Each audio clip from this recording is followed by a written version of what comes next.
What's going on, everyone? It's Mitch from RespectMyRegion.com back with another episode of the North American Weed Tour podcast. We're looking at the best in legal cannabis across the country and beyond. And the best isn't just products, we're talking about tech, ancillary, you know, technology, all of the above. I got a special guest today, Dan Mondello of Rank Really High. Lives in the Massachusetts market, but obviously works in the tech, the marketing sector. So working with businesses all across the map. How you doing today, Dan? Mitch, long-time listener, first-time caller.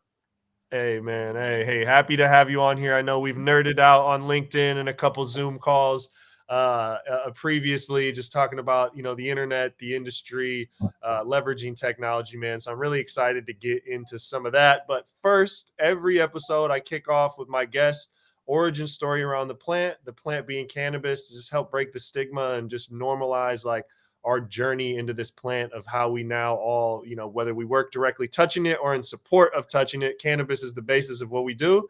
So I'd love to just know your journey, origin journey with cannabis, whatever you feel vulnerable sharing, personal, professional, or both, man. No, I appreciate that. And that's good work you're doing there as well. Let's end a couple stigmas if we could right now. So I was diagnosed at a very young age with ADHD, and back in the early 90s, that was like a death sentence for parents. So it's changed a lot, but it still isn't great. And there's a lot of stigma around that as well. I was one of the first wave of kids in the 90s who got overprescribed Ritalin, overprescribed Adderall, and everything under the sun between those two products. And it was terrible and it was awful. I became a recreational user of cannabis, late middle school years. I'm not sure the exact date. I remember the exact time. I was in the woods, some of my friends, but the exact year escapes me. Became a medical user of cannabis in college, though, because Adderall just made me a very unhappy person, very stressed out person, jittery person. Yeah, my grades were okay, but my life was in turmoil because it's hard to like enjoy yourself when you're that on edge at all times. Hard to sleep, hard to eat. So I was using cannabis to kind of help myself conk myself out at night. And I ended up realizing not only is it great for that, it's also great for attention deficit as a whole. I'm able to actually focus on it. You get the right sativa blend, and I'm able to really crank out some pretty solid work. And been off all of the pharmaceutical stuff for about 4 or 5 years now, and just use cannabis daily to help treat my desire to build and create. I love that, man. And obviously cannabis, gets stereotyped in the creative community. It's an inspiring creative thing. But I like what you said of that, that you've realized through your experience that helped you with ADHD. And because for me, right, like a lot of people associate being a stoner with being a scatterbrain or forgetful, where there is elements of getting, the weed fog and getting a little high. But for me personally, I always love cannabis. I mean, for a multitude of things, but I'm a late night worker, and when I sit at like spreadsheets or something that's just real monotonous and I'm about to have my face in a computer for like 2 hours and it's like kind of a singular task, weed just helps me like zone in and the time speed by. And same thing, like when I used to play a lot of basketball or work out, I hate working out just because when I'm in there, my mind is like, you got this shit to do. And I'm like, man, put these weights down. I got to get out of here. Weed would at least just help me like singularly focus on what I'm doing. I might not be able to multitask very well, but I can just do what I'm doing and kind of block out all the extra noise. Is that kind of similar to your experience with cannabis? Oh yeah, very very much the same. And actually, it was pretty funny. I actually found a strain that was specifically designed here in Massachusetts to help with workouts, and there's a cannabis workout supplement now as well. And I mean, this is the world we live in. It's amazing. But yeah, I use it for focus. I use it for enjoyment. I use it for all of the above. Awesome, man. I love that. So now, now that we got your origin story around the plant, can you break down, Rank Really High? I know you guys have been around, I know your experience in marketing and SEO and automation predates Rank Really High. We'll get into that in a second, but I'm curious kind of the inspiration and the start with Rank Really High. Yeah, no, that's actually an interesting story. I was actually running my first company out in Minneapolis. I know the exact date that we started Rank Really High, or the first date that I was thinking about Rank Really High. It was November 18, 2018. I was living in Minnesota, Minneapolis area, and I was watching on Facebook as all my friends were posting selfies of themselves outside of the first recreational cannabis dispensaries to open in Massachusetts. And I was like, that is so effing cool. Can't wait to go home for Christmas or break or whatever, go get some weed legally and have a good time. And then I was like, I should look at one of these websites, what these websites are all about. And I went and looked at those websites. I was like, oh, that's a shame. That's just too bad. And I knew I wanted to get into the game at some point, and I actually ended up registering the domain Rank Really High that day, November 18, 2018. Didn't touch it for 2 years after that, but kept thinking about it. It kept calling to me, Dan, do something about this. We got to work on this at some point with my partners. So we were thinking. And before that, right, like I know from our personal conversations, you had experience doing marketing in the auto industry, That's correct. which, for people out there who are unfamiliar, I'd say, the auto industry is a very unique industry when it comes to marketing because such a high emphasis goes in it. But it's one of those industries where people market everywhere in all sorts of forms, but the digital component is very much streamlined and systematized and at a fairly decent scale. Like I did a lot in real estate, and real estate is obviously a lot goes into marketing there. But I dare say that the auto industry is a little bit more systematized, and like they have like scale and understanding down a little bit more. I think I don't know if it's the life cycles of leads or what, but I'm just kind of curious, like a little bit of your experience in the auto industry and how that translated over to legal cannabis. Oh, it's amazing. The parallels between these two industries are unbelievable, unparalleled. I'll tell you, stuff that we're talking about now, like AI bud tenders and chat and outbound calling and CRM and loyalty and retention. That is all stuff that we were talking about in automotive back in 2010, 2011, 2012. We still never, I don't think auto's ever mastered it. I'm not sure that anyone will ever master that stuff, but some of the things I'm seeing really trending in cannabis were things that we were starting to learn about 10 years in automotive, which was really cool. Also, there's a lot of challenges in automotive. I mean, cannabis is interesting. We have the CCC and regulatory bodies and advertising components and what you can and can't do. There's a lot of craziness there. In the automotive industry, there's another layer of that. Where you actually have an OEM, original equipment manufacturer, like a Ford or a GMC or a Chevy or a Toyota. Not only do you have to like abide by all the legal and all the local rules and regulations, there's also dealer rules, there's dealer bylaws, and there's OEM rules, so that there's a certain level or standard that every single dealership is held to. I think that was, at the time, I found that very frustrating in automotive. But I think cannabis would benefit from some of that quality assurance that could be done in this industry. And from a marketing perspective, pros and cons to both of these approaches, though. Yeah. Regulations can help us; they can hinder us. That's for sure. Sometimes it's needed for a little bit more. One of the most unique things about your business, and why when we first connected, what excited me most, right? Like there's so much conversation in the space when it comes to e-commerce over who's the best. I've had a couple different guests on here. I have friends that run different companies. I literally have respect for anyone in the space. So it's never trying to big up any over the others or disrespect any others. But obviously we know the two big guns when it comes to e-commerce are Dutchie and Jane, right? Like they're the unanimous, the most funded, most well-known, most used platforms out there. And there are some, so there's some pros and cons of everything, right? And there's a couple things that people have been critical of, like missing features and stuff. And other people have offered different services that work in tandem with that.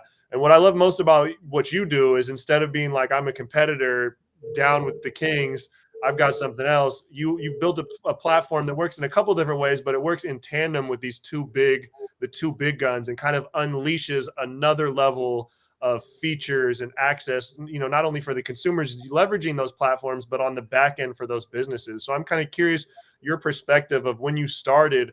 What was the point of like saying, instead of saying, hey, I'm going to build a competitor, rather I'm going to build something that kind of works with and empowers the status quo, if you will? Yeah, no, that's a great question. And it comes back to my automotive roots, or my team's automotive roots. I mean, in automotive, there's a couple different web platforms, dealer.com, Dealer On, Dealer Inspire, several platforms out there that all process inventory from a handful of inventory providers, which are like the automotive industry's version of a POS system where your inventory is housed. You can hook a Reynolds and Reynolds POS or DMS to a dealer.com website indiscriminately. You can attach an ADP inventory feed to a dealer.com website. When we saw the similarities in the data feeds that come out of some of these POS and e-commerce systems, we knew there was an opportunity to build a platform around that and allow the actual dispensary itself to really have a platform to build upon. I mean, right now we're building websites, we're building e-commerce sites. Ultimately, what Rank Really High wants to be is the paint and the paintbrush and the canvas. We don't want to be the artist long term. We feel like the best way for dispensaries to create competitive advantages is to grab great tools like Jane and Dutchie and then put them into a website the right way that can really fully immerse their customers in an e-commerce experience similar to what they're delivered on a Walmart.com or a Costco.com, a familiar retail experience. So that's really what we set out to do, and we did it in the most automotive way possible, which is just to build a website that would receive inventory from either or. And, we're also going to look to see what other companies would want to integrate with us down the road as well. And what are in your opinion some of those pros? What are some of the benefits? Like obviously the two big companies, people go to them for a reason. You know, I think from a unbiased third party opinion, I think both of them have built very great, in terms of the look and feel from a user experience, right? It's really a great experience, right? So I'm just kind of curious from your perspective, not just in this industry, but even surpassing this industry, what's the benefit of working with one of these bigger, more established platforms from the operator standpoint? Oh, there's numerous reasons to do it. I mean, for the first part, the integrations. Not only are they able to integrate with companies like mine, they're able to integrate with Spring Bigs and Alpine IQ and Klaviyo, HubSpot. There's a ton of integrations that have already been done there. And that's before you even consider the number of POS systems that they've already taken all of the guesswork out of, seamless integrations there. So Jane and Dutchie are able to have this really unique opportunity to sit between the. I know that Dutchie owns POS now, but they have the ability to sit in between all these companies and create this really awesome ecosystem that does not require a ton of integration outside of their platform. That was one major component of it.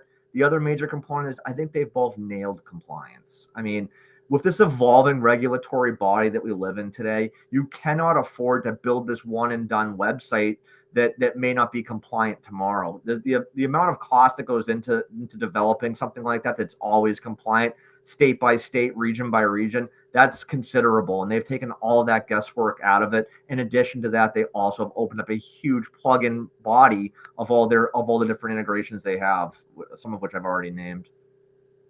Yeah, I mean, I think obviously, there's a clear benefit of working with some of the biggest and most established, right? Like the benefit is you likely have the biggest and most established infrastructure, system, customer service. Some people may have opinions otherwise. I mean, there's always varying opinions, but that's generally I think happens in any space. And so again, what attracted me most to Rank Really High is building off that and filling some of those gaps, right? And like one of the feedbacks, right, of working with and I know they don't just offer iframe. There is other options, right? But one of the drawbacks of iframe is sacrificing SEO aspects, right? And ranking for certain keywords of going up to the master holder of the iframe and not necessarily the individual sites. I know there's some services out there that offer that. We had, Dispense on here the other day. Jeremy's obviously a big proponent. I always nerd out with him.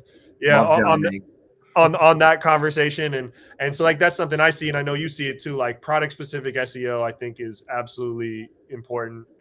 I've invested a lot of my money and time into building towards that, not to sell people products, just because I want the consumer that's searching that, I Yep. want that individual reading my content in general. So I think anyone that actually is selling said product or brand is even more incentivized than I am to put time into that. And so a lot of people don't, because it's difficult to regularly build content on your website. Even if you have an in-house marketing person, they're building graphics, they're updating sales, they're working in the background of POS systems for discounts.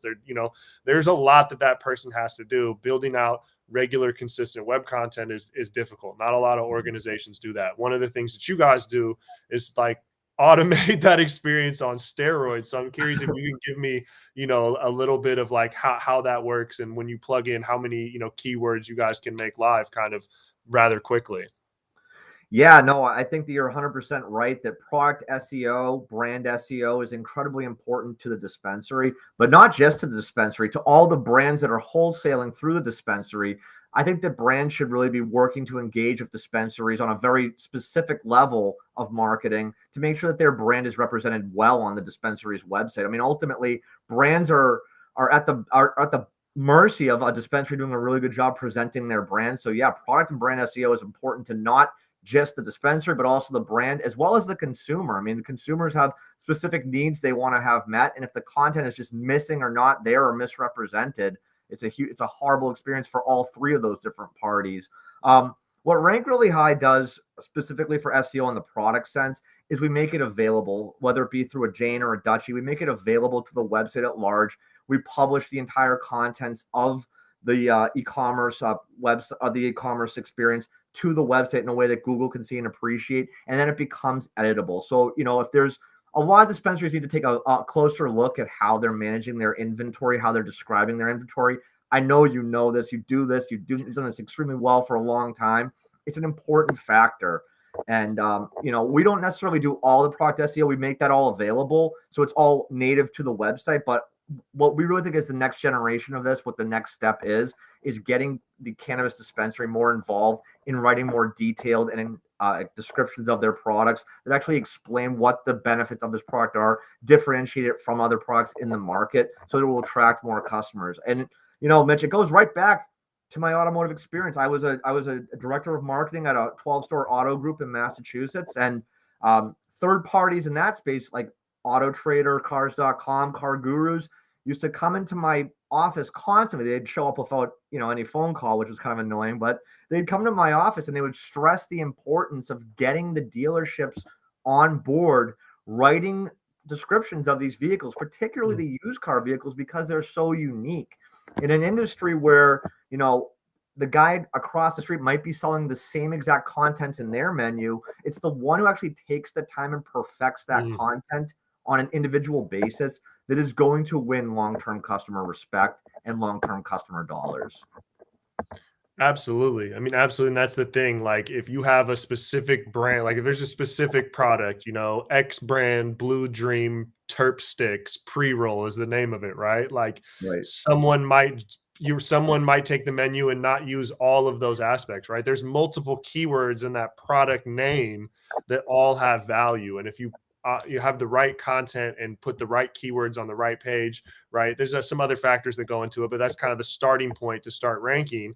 And you're right, absolutely right. Some people don't put all that information into their POS system, so it doesn't translate to the menu and it doesn't translate onto their website. And the person that really takes the time and then adds in, okay, here's what the menu pulled, and then here's the manual. I'm going to go in there and edit and add a little bit more description and keywords. And then maybe I can upload a unique photo. So now I'm also ranking on Google Images, right? Which is a whole nother aspect of ranking. And I think as someone who writes content, who is constantly looking at, dang, like, can I find a picture of this product, or what type of genetic lineage can I find, right? When we started doing this in 2016, it was just Leafly and Seed Finder. That was, Weed Maps was more at the time just dispensaries and not even really diving into products, and maybe a little bit brands at that point.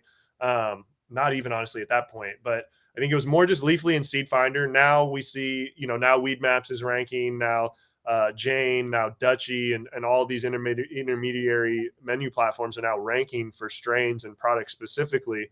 But we write for clients that are able to outrank them, right? Because it is kind of just the generic, the cookie cutter, whatever the brand entered, which, you're lucky to get like 3 sentences of copy out, at most, right? Like sometimes it's just one, and it's really just the name of the product and like 1 gram or something at the end of it, right? But there's definitely that value in building out that content and soaking up, the person that's searching for that content is most likely looking to purchase. You know what I mean? It's that intent is high. There's not a lot of tire kickers, use another automotive term. There's not a lot of tire kickers in cannabis. Typically, they're not coming to your website as a dispensary to research a product. They're there to like find out if that's the product they want to buy that day, and then they come in and buy it. So not a lot of tire kickers here. And, just to backtrack a second, even though the SEO benefits are much easier to realize when you're using native e-commerce or a split DNS solution, there's a couple out there. It still makes sense, even if you are using an iframe, to write a really good product description, because ultimately you want to convey what the product stands for, what the product is, so that the person who's considering buying it that day has a better idea of what they're getting themselves into. So there's importance in the content side, regardless of what endpoint solution you're using to display your menu. Yeah. No, I totally agree. I mean, it's just capturing, as a business, you're looking to capture. I always tell people, like, that don't understand SEO, or like, I think most people know the term and know that it's important, but a lot of people stop right there and they're just immediately like, like all, even the simple tech jargon to us, you know what I mean? Landing page, search query. They're like, yo, I don't stop. I don't want to hear anything. I know it's important. I know it costs money. I know that it's valuable, but I always tell people it's like, it's being intentional, right? You're same thing with branding and marketing. Like whether you put money or consciously put effort into your marketing, like your branding, it is there. When you see something out there, whether it's a website, a logo, a product on the shelf, it is branded. It is communicating something to that person that views it. Marketing is just being the attempt to be intentional with the communication back and forth. And I feel like SEO is, you have a website, you're ranking for things, you're putting content out there, you are a vessel to be found on Google. Doing SEO is just really being intentional about who is searching for, like, who do I want to reach? What are they searching to find my products? I'm going to be intentional to be the result that they find. Mhm. What's kind of your basic approach to get people to start like understanding kind of that 101 layer of SEO? Not just they know that they need it, but what's your kind of easy break in to be like, okay, this is how we start harnessing it. This is how you kind of unlock it a little bit.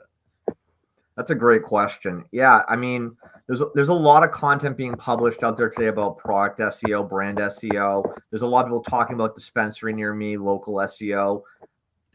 The way I look at it is I do a ton of research before I approach any SEO project to see like what the keyword, because it's not just about ranking. Everyone wants to rank for dispensary. Everyone wants to rank for cannabis. And that's a very challenging thing to rank for just that one keyword term. So my approach to it holistically is to look at that particular market I'm trying to break into and see where the opportunities are missed. Oftentimes if you're opening a dispensary today, you're going to have to play the catch-up game. You're going to have to climb the ladder because someone else has already staked claim with their SEO there, and they are now ranking for terms. So what my approach has always been is to use a tool like Ad Preview and Diagnosis and Google AdWords and type in a couple terms that I think that I know and for will generate a lot of volume, whether it's weed dispensary, cannabis dispensary, whatever it is. Figure out where the gaps are in my opponent's strategy or my client's competitor's strategy and try to fill in those gaps. That's phase one, is trying to figure out how to get them visible most quickly. The second phase to this, and this is where what Rank Really High specializes in, is wherever we try to land them on, let's not just land them on a place where then they have to go and click to the menu. Let's land them in a place where they are completely immersed with the menu, whether it's a dispensary near me type term, specific, or maybe they're trying to look for cannabis products that will help them with sleep. I don't just want to land them on content. I want to land them on great content that also has products specific to what they're looking for on it. And that's really what I think Rank Really High has figured out a real niche. But either way, that's the approach no matter what I would recommend to any dispensaries. Figure out what your competitors aren't doing and do that better than them. Yeah, and that's game, man. Someone whoever read that didn't know, man. Take notes, put it into practice. And that's another thing. When you gave me the tour of Rank Really High and the plugin and the ability to use short code on WordPress, like you were showing me landing pages and blog posts, right? The content that I already create, that I plead with clients to create, some clients pay me to create, right? Your tool unlocks this whole, when I saw it, right, you were like, oh, you're going to get this. And as soon as you started showing me, I was like, oh my God, this is beautiful, because not only now can you have a menu on a site and create content for the site, you're like what you're saying, I've seen it in action. So it's living up to what you're preaching, but it really bridges those two, which is so important, because you want to capture what people are searching, but you want to educate them, help them down the funnel. But also, obviously, at the end of the day, you want to make it as simple as possible. If someone, I read it, I'm already considering, or now I'm considering because of this content, you want them to be able to buy right there. And I love, like, you showed me the carousel, like the sleep products. I think that was one of the examples. So you took the menu, everything flagged for the keyword of sleep or CBN. There's a couple of different keywords I think you put in there. It populated, and you were able to populate a whole landing page just for sleep products. And then whether it's someone that has someone like myself and my team, or my team's in there, then you can start building out a whole page about the benefits of sleep, how CBN works, melatonin works, and give people the informative choices of all these different product options, and then let them see the actual products that the dispensary has, and obviously convert on it right there. And I think that is just like so important. And whoever whatever client you have first that really dumps in significant funding into content leveraging your platform, like significant, they're going to to grab quite a bit of market share. They're going to outrank any dispensary that's not making that effort, and they're going to outrank them in a way that converts. That's Yeah. just how it is. I mean, yeah, and it's interesting you brought the effect stuff up because we actually didn't know this before. So we actually implemented a site-wide search into our website so customers could easily access the different products that they wanted to find. It would be a little bit easier for them right from the homepage and whatnot. What we found is that, like, I don't know the exact percentage. I'm going to lie right here. A lot of the people who come to a dispensary website that we're working with, they're not just typing in a specific product or a specific brand. They do. I mean, that by and large is what they're doing. But a lot, and some of the top terms we're seeing are terms that are effects: sleep, calm, relaxation. So we're rapidly trying to build a strategy around our menu technology to support this. And this is an area that is going to be so important to dispensaries as well as brands. It's how to attract FTUs and expand the palette of LTUs. FTUs are first time users. They're not smoking weed because they're probably health conscious and don't want to smoke something. So you have to find a way to attract those customers, because that's going to be the way you build your business, is by bringing in new users or new customers.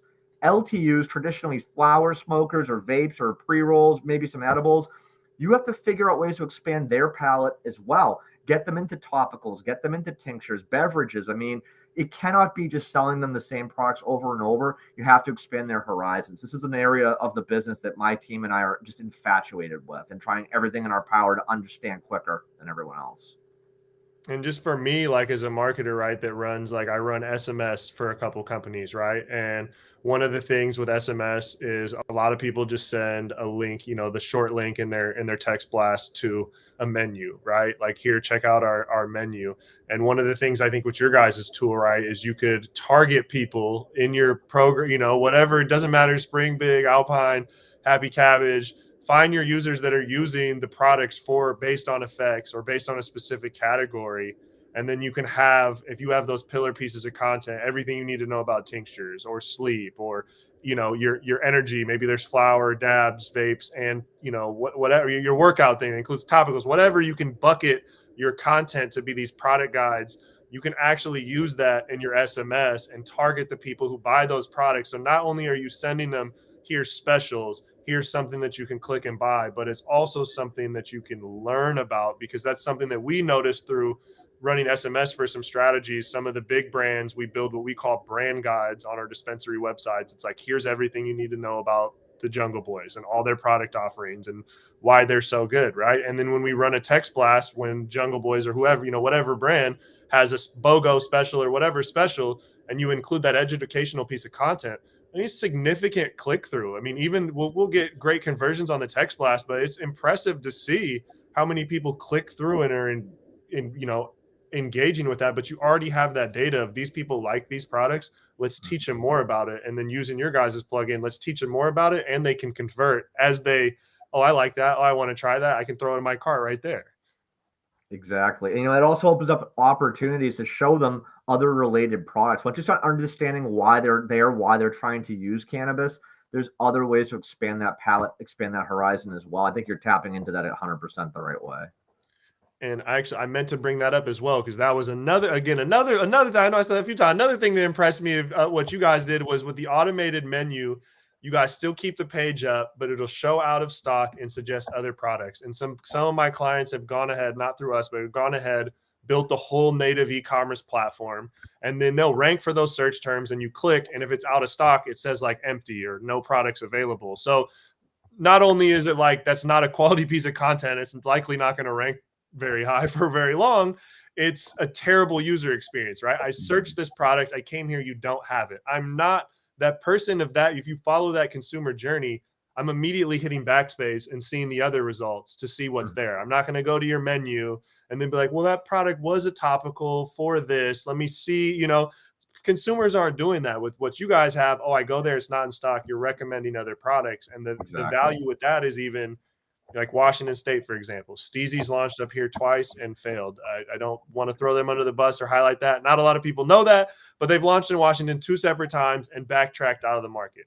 Yet running dispensary websites, Steezy Pods near me, Steezy near me is one of the few branded search terms that commands Google My Business and website traffic, but they're no longer in this state. And so we've made for our clients, we'll make a Steezy Pods near me or Steezy Pods Seattle page. And then the whole thing is about them and then saying, well, they're no longer here, but try these products. We do it manually. You could take the value of that same thing and just integrate it to the consumer process. So like, again, when I see your tool, it's like I see some of the stuff that I'm doing the long way, and you guys are just automating this shit right down the middle, man. We're actually, it's funny you bring that up. We're working on, we're always trying to refine that to make it even better, to make the product recommendations when we are out of stock even better. The other thing we're working on is a frequency report. I want to be able to show a dispensary that a product that they did have in stock that is no longer in stock is getting incremental page views. That's an indication that maybe you should go and buy more of that product or products similar to it. You know, having native e-commerce is a great way to determine what the market is looking for as well. It's really hard to do that in bulk when you're not using a native technology. When you have the analytics that you can get with native technology, you can understand what they're looking for when they get to your website, and then what they actually end up buying once they're on your website as well, which I think is incredibly important and often not there because of disconnects in the technologies that we have available to us in this industry. You need to be able to fish where the fish are, and you'll catch more fish. That's how I've always looked at this opportunity. Absolutely. I mean, that traffic of understanding what people came, what they landed on, and then what they did after that, right? Did they convert? Did they bounce? Did they look at similar products? What are those similar products? And then, like you said, those patterns start to see. Somebody came here for this product, and wow, 15% of them all went and considered this brand, right? And so Yep. definitely unlocks those components, and I think not enough people people are starting now to talk more about the in-store merchandising. Not a lot of people are talking about the digital and the online merchandising, even understanding most of the people in the store probably view their website before they come in. So what's your stance and thought process on like digital merchandising? And I mean, obviously that's a lot of what this does, whether it's the keyword you guys, tote that rank really high does. I think it's definitely a component that you guys play in. Yeah, absolutely. I mean, it's an interesting challenge that we have. I mean, this is really how I view it. I mean, it's going to sound so rudimentary, but I'm just going to go for it. In most markets, I know Florida is different and a few others are different, where you can only sell the products that you cultivate, manufacture, and distribute.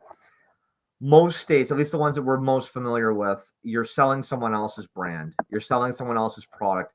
Cannabis in most states is the age-old conundrum: CVS versus Walgreens. Which one do you choose? They're across the street from one another. They both have red lettering on their sign. They have bricks on the outside of their building. The people inside wear red vests with white name tags, and they sell Crest toothpaste for $9.99. Which one do you go to? The one that I go to typically is the one that has less crap in the aisles, is more clean, but that's just my personal preference in store. I guess what I'm saying is it should be consistently convenient throughout the entire interaction with your brand.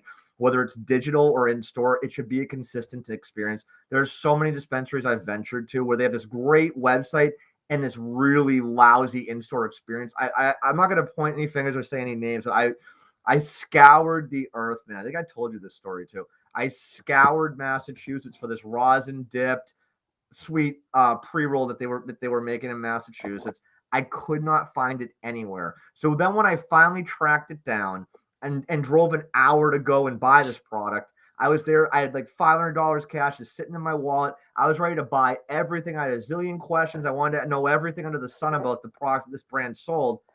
And they stuffed me in front of a kiosk. I purposely did not buy stuff online because I wanted to ask questions. They put me in front of a kiosk and did not give me the opportunity to ask questions. So I left there with the two blunts I came out there to buy, and another $400 in my pocket that could have been put into that dispensary's register that day if they just answered questions. And so it's in-store experience, website experience. They should be a consistently good and convenient experience. That's just how I look at it. Facts. No, and that the consistency is important, man. A lot of people didn't even consider digital until COVID. So, if those people are still hurting because they did it out of necessity and not necessarily refining to make putting the right effort into it. Another thing that I know that you're working with is being able to run, advertising, helping run advertising through the plugin for some of these cannabis companies. What's your opinions on online advertising for cannabis? It's frustrating, man.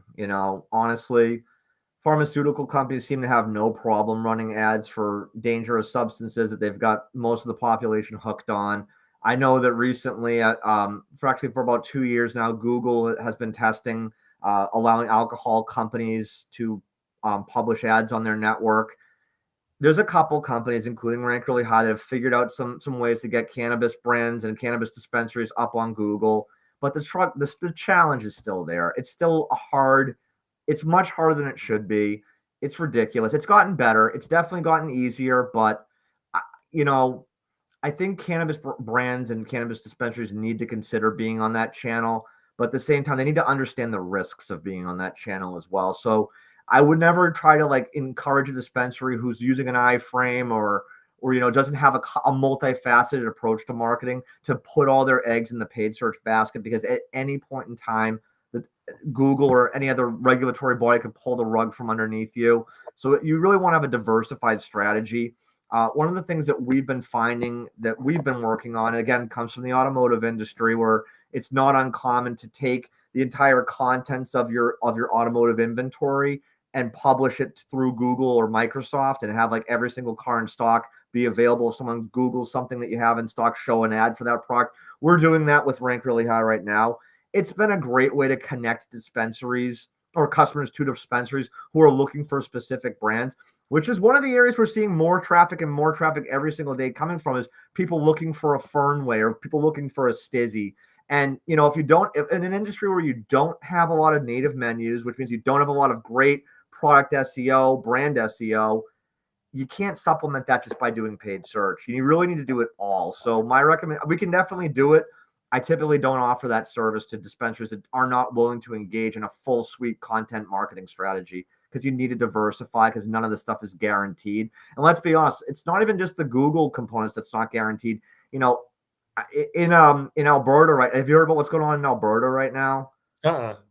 It's a shit show, pardon the language, but they are the government's basically running around to dispensary, making them take all the product images off their websites, all the references to CBD, THC, TAC, cannabinoids, terpenes, prices. We're working with a dispensary in Alberta that literally has a website that's like a picture of their dispensary, and that's it at this point. The wildness is just it's crazy. Like they made it legal, but now they're making it impossible to order online. It's like they're not creating anything better for the world at large. They're just making people who are already going to go buy that product anyways have to go through a lot more hoops to do so. But you can never account for some of the craziness in this or any other industry, but especially in this industry. So I don't know if I answered your question, Mitch, but my overarching strategy is do not overinvest in any one area. Have a good mix, and that's what's going to keep you guys. That's what's going to keep you through the storm and keep your business profitable and happy throughout any challenge you may face. Awesome. No, and you answered it beautifully. You took the answer and you took it a step further and provided a little bit more context and game out there for the people. On that, obviously, you said you're seeing the trend of like more brand specific SEO. What are some other trend? Then you also said earlier the effects based. You're starting to notice that. What are some other trends that you're seeing just from looking at having so much data and consumer flow through websites? What are some of the trends that are popping out to you? What's really interesting is some of the days of the week that outperform other days of the week. Obviously, weekends, Fridays are really big days, but it's some of the weird holidays that I'm seeing. Obviously 420 is a monster day, but the day before Thanksgiving was a huge one. I mean, I understand why it's like a party. It's like everyone comes home from college and they're partying. They want to get some weed. I get it. It was unexpected though. The ebbs and flows in this business were a little unexpected. So, the way that we're going to approach that next year, or even now, is to have a marketing plan ahead of schedule for these holidays and these unsung holidays, so that dispensaries can have bundles and specials ready to go this time, not reactive. So I would say that what we're finding is days of the week is very interesting, but also planning ahead for specific holidays. It might even be unorthodox ones. Halloween, I could not believe how much marijuana was sold through dispensary websites on how. I mean, again, I'm not surprised, but I'm a little bewildered. Yeah. It's interesting. It's in again. We're back to the car dealership again. You know, in automotive, we've figured out a way to make like we had this thing called Truck Month, and Truck Month's when you sold all your F-150s, all your Chevy Silverados. And then the manufacturers got wise and they made Truck Month like every other month. Man, Truck Month is every day of every month of every year now, because you build a lot of enthusiasm around something like like a sales event, and you can guarantee a flux of customers every single time. So, you know, one of the things we're really working on is how to continue to keep that level of excitement. And, you know, with the wacky waving inflatable tube man, I mean, car dealers have always figured out a way to make a unexciting thing like buying a car seem very exciting and fun. So I'd like to figure out ways to do that with cannabis as well. I mean, it shouldn't be hard because cannabis is a lot of fun to begin with. True that. True that. Awesome, man. Well, Dan, I super appreciate you hopping on here today, man. For people out there that want more information, rankreallyhigh.com.